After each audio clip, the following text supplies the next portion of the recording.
आणखी एक खंत वाटते. चित्रपट सुरू होण्याच्या आधी राष्ट्रगीत आपण ऐकले. या राष्ट्रगीताचा इतिहास किती लोकांना माहिती आहे मला माहित नाही, पण आज मी सत्य बोलून आपल्याला सांगतो, कदाचित तुम्हाला माहित नसेल. हे गीत 1911 मध्ये रवींद्रनाथ टागोर यांनी कलकत्त्याला गायलं. 1911 मध्ये देश स्वतंत्र नव्हता. रवींद्रनाथ टागोरांनी कलकत्त्याला गायलं. कोणासमोर गायले? जॉर्ज पंचम समोर गायलं. हा जॉर्ज पंचम कोण होता? हा जॉर्ज पंचम ब्रिटिश राजा होता, जो भारतावर अन्याय करीत होता, अत्याचार करीत होता. त्याच्या समोर हे गीत गायलेलं आहे आणि त्याच्या समर्थनार्थ हे गीत गायलेलं आहे. राष्ट्राला संबोधन नाही. पुढे भविष्यामध्ये याचाही संघर्ष करावा लागेल. म्हणून खरं राष्ट्रगीत वंदे मातरम असलं पाहिजे. वंदे मातरम सुजलाम सुफलाम मलयज शीतलाम सस्यश्यामलाम मातरम, हे खरं राष्ट्रगीत आहे.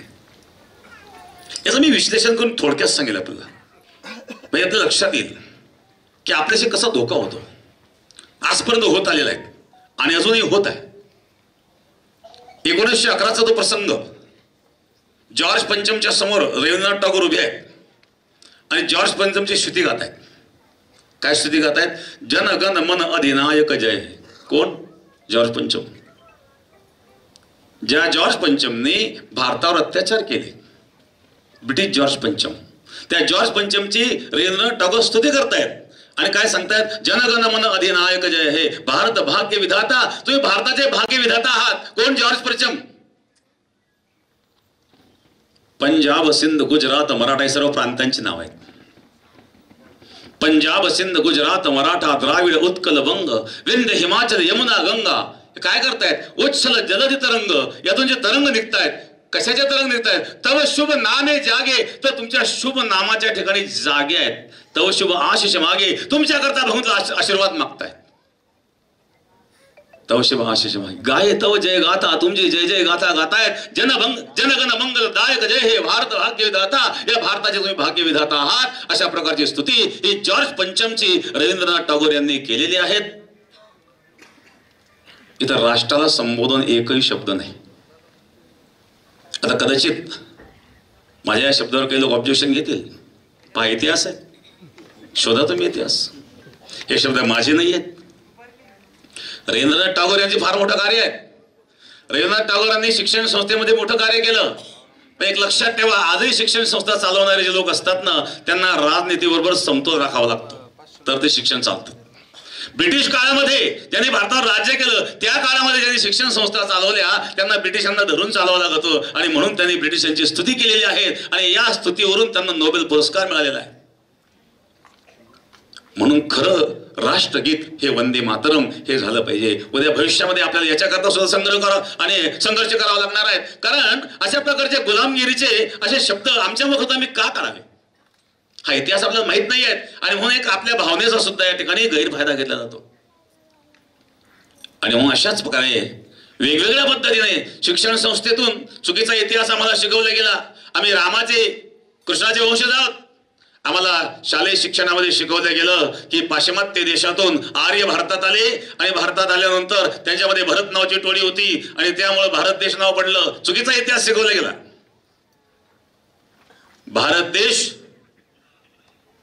हा कोणत्या पाश्चिमात्य देशातून आलेल्या आर्यांच्या टोळीचा नाही आणि आर्य पाश्चिमात्य नव्हते, आर्य भारतीय होते. आर्य आमचे पूर्वज होते. राम पाश्चिमात्य देशातून आलेले नाही आहेत. कृष्ण पाश्चिमात्य देशातून आलेले नाही आहेत. एक काळ होता या चित्रपट सृष्टीच्या माध्यमातून साधू संत म्हटल्यानंतर कायम विकृत दाखवले जात होते. कधी साधू बद्दल चांगली भूमिका कुठल्या चित्रपटात दाखवली नाही. मागचे चित्रपट बघा. आणि या चित्रपट निर्मात्यांची एखाद्या मौलानाबद्दल अशा प्रकारे विकृत दाखवण्याची हिंमत झाली नाही. एखाद्या फादर बद्दल दाखवण्याची हिंमत झाली नाही. पण एक हिंदू सनातन धर्म हा एक सहिष्णू आहे आणि सहनशील आहे, याचा गैरफायदा घेऊन या चित्रपट सृष्टीच्या माध्यमातून आणि आजपर्यंत हिंदू धर्माला, सनातन धर्माला बदनाम करण्याचा प्रयत्न झालेला आहे. पण आज ही आनंदाची गोष्ट आहे की अलीकडच्या काळामध्ये समाजामध्ये जागृती निर्माण होत चाललेली आहे या चित्रपट सृष्टीच्या माध्यमातून, आणि अशा प्रकारे योग्य अशा प्रकारचे चित्रपट समाजासमोर येत आहेत, त्याचा परिणाम निश्चित पुढच्या पिढीवर होणार आहे. या चित्रपटाचा परिणाम हा खोलवर होत असतो तरुणांवर. मग पुढची होणारी जी पिढी आहे या पिढीला आणि अशा प्रकारे प्रेरणादायी असणारं हे चित्रपट या ठिकाणी ठरणार आहे. आपल्याला माहित आहे बाबरासारखा आक्रांत आला. बाबर हा भारतीय नव्हता. लाखो लोकांवर अत्याचार केले, महिलांवर बलात्कार केलेत, गजनवीने बलात्कार केलेत, लाखो हिंदू मारले, महिलांना तिकडून घेऊन गेलात, काही ठिकाणी विकलेत त्यांनी महिला. ज्या शहरामध्ये आज आपण संभाजीनगर नाव दिलेलं आहे या शहरामध्ये काय अवस्था होती, औरंगजेबाने काय काय अत्याचार केलेत, मंदिरं पाडलेत, मंदिरं पाडून त्या जागेवर मशिदी बांधलेत. तुम्ही 1000 मशिदी बांधा, कोणाचा विरोध नाहीये, पण मंदिर पाळून जर मस्जिद बांधले जात असेल तर त्याला निश्चित विरोध करणं आपलं कर्तव्य आहे.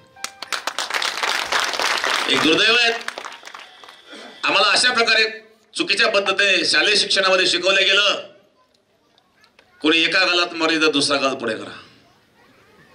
अरे कोणी एका गालात का मारावी आणि कोणी मारित आपण दुसरा गाल पुढे का करावा? त्याने एक मारी 2 ठेवून द्या ना, त्याने 2 मारले 4, त्याने 4 मारले 10, पुन्हा हिंमत नाही झाली पाहिजे. का चुकीचं तुम्ही शिकवता? मिशन अयोध्या या चित्रपटाच्या माध्यमातून जी रामराज्याची संकल्पना मांडलेली आहेत ती समाजापर्यंत पोहोचावी, तरुणांपर्यंत पोहोचावी आणि हा आदर्श प्रत्येकाच्या हृदयामध्ये दृढ व्हावा, हा उद्देश जो आहे हा सफल होण्याकरता सर्व तरुणांनी निश्चित या चित्रपटाला पाहावं. सर, लॉन्चिंग तर चांगलं थाटात झालं आहे तुमच्या आशीर्वादाने, पण तुमचं नाव म्हटलं की कुठेतरी वाद उभा राहतो, राष्ट्रगीताचा अपमान झाल्यासारखं आहे भावना. याच्यावर थोडं हे करावं, कारण की ही राष्ट्रगीताचा विषय आहे. अपमान विषय नाही, हे विश्लेषण आहे. अपमान करण्याचा विषय नाही. सत्य मांडणं याला जर तुम्ही अपमान म्हणत असाल तर मग ते दुर्दैव आहे. जे सत्य आहे ते मांडलेलं आहे. कदाचित हा इतिहास जो आहे तुम्ही शोधा, जे मी बोललेलो आहे ते असत्य तुम्हाला वाटत असेल तर मग तुम्ही त्या विषयावर सांगू शकता किंवा बोलू शकता, विश्लेषण करू शकता. आम्ही विश्लेषण केलेलं, अपमान हा विषय नाही. तुमची काय मागणी आहे? राष्ट्रगीत बदलायला? माझी मागणी अशी आहे की राष्ट्रगीत असं असावं की त्यातून देशाचं प्रबोधन व्हावं किंवा देशाला उद्देशून असावं. हा एक माझा उद्देश आहे. मंदिर पाडून मस्जिद बनवू नये हा संदेश का दिला? हा संदेश असा आहे की कोणत्याही मस्जिद असेल, चर्च असेल, कोणालाही आपला विरोध नाही, परंतु मंदिर पाडून जर कोणी मस्जिद करीत असेल तर हे दुर्दैव आहे, हे दुःखद आहेत आणि हे घडू नये याकरता अशा प्रकारचं आम्ही बोललो. विषय असा आहे की ज्यावेळेला हा राम मंदिराचा विषय होता चालू त्यावेळेला करपात्रीजी महाराजांची काही मौलानांसोबत बैठकी झाल्या होत्या. करपात्रीजी महाराजांनी सांगितलं होतं अयोध्या, मथुरा आणि काशी हे 3 मंदिरं जर आम्हाला प्रेमाने दिले, असे हजारो मंदिर तुटलेले आहेत पण कुठल्याही मंदिराकडं आम्ही कधी लक्ष देणार नाही, पण हे आमचे हृदयस्थान असणारे 3 मंदिरं आहेत. तर त्यावेळेला ते घडलं नाही. जसं महाभारतामध्ये आणि भगवंताने पांडवांच्या बाजूने कौरवांनाही सांगितलं होतं की कमीत कमी 5 गावं तरी तुम्ही द्या म्हणजे युद्ध टळू शकतं.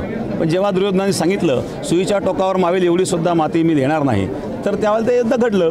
आणि म्हणून आता जे संघर्ष घडायला लागलेले आहेत तर हे अजूनही त्याला संधी आहे. माझं तर मत आहे की सर्व मुस्लिम बांधवांनी, हिंदू बांधवांनी एकत्रित येऊन जसं राम मंदिर कोर्टातून झालं तसं न होता अयोध्येचं मंदिर असेल किंवा काशीचं मंदिर असेल, हे जर समन्वयाने झालं तर बाकीचे संघर्ष टळू शकतात. हेच माझं त्यामध्ये मत आहे.